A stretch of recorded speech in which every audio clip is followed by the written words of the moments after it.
Кәрәжілікті қазақ босағаға не келеді? Қазанға ет салғанды алдымен бісміллә деп кәрәжіліктен бастап салады. Себебі кәрәжілік еттің бәрін ұстап тұратын қасиетке ие. Оны шақпайды, құда табаққа салмайды, қонаққа бөтен жат адамға емес, керісінше үй иесіне немесе ағайынға береді. Өйткені кәрәжілікте шаңырақтың құты бар деп ырымдайды. Сонымен қатар өсіп келе жатқан қыз балаға оң жақта отырып қаласың деп ұстатпаған, ал ұлдарға сүр бойдақ боласың деген сенім бойынша жігітке де бермейді. Ертеде бір байдың қорасын 40 қарақшы торуылдапты, бірақ қанша тырысса да малын ала алмаған екен.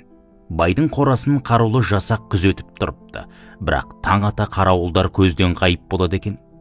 Ұрылар тылсым жайды түсінбейді, ертесіне біреуін тыңшылыққа жұмсайды. Ол байға жолаушы кейпінде келіп сыр тартады. Байдың жалғыз ұлы мен бәйбішесінен өзге ешкім жоқ екен. Тыңшы қайта келіп, байдың малын күзететін не жалшы не күзетшісі жоқ. Бәрін барладым, көршілерінен де сұрадым, ешбір жасағы жоқ. Бізге елестеген болу керек дейді. Ұрылардың басшысы осы кезде ендеше бүгін шабамыз деп атқа қорады. Бұл жолда ұрылар қораға тақап келгенде қарулы жасаққа кезігеді.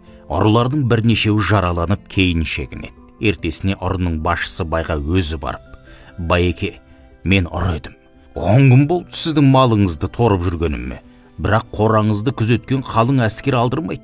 Күндіз көзден ғайып болады. Не сыр, не киеңіз бар, айтыңызшы» деп ағынан жарылыпты. Бай ұрыны ертіп алып қорасында әлілі тұрған кәріжілікті көрсетеді.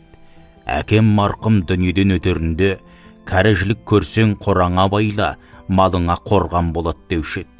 Өсиетін орындап, кәріжілік іліп қойдым. Содан бері малға қасқыр да шаппады, ұры да түспеді. Бірде-бір малым жоғалмады, қайта мыңғырып өсіп келеді. Соның шарапаты болмаса менде басқа кие жоқ» дейді. Құдіретке бас иген ұрылар баймен дос болыпты. Ниетінен қайтып адал кәсіпке көшіпті деседі. Кәріжілікті жеуге болмайды дегенді ғана естушік. Оның мәні мұншалықты тереңде жатқанын ойламаппыз. Ертеде бір байдың жалғыз ұлы болыпты. Ол керуен тартып қалаға саудаға аттанады. Сапарға шығар кезде әкесі: «Балам, мына кәрі сүйекті қойныңа салып ал, қауіп қатерден аман боласың» дейді. «Әй, әкәй, сенің ағырымың таусылмайды екен» деп ұлы селсоқ қарайды.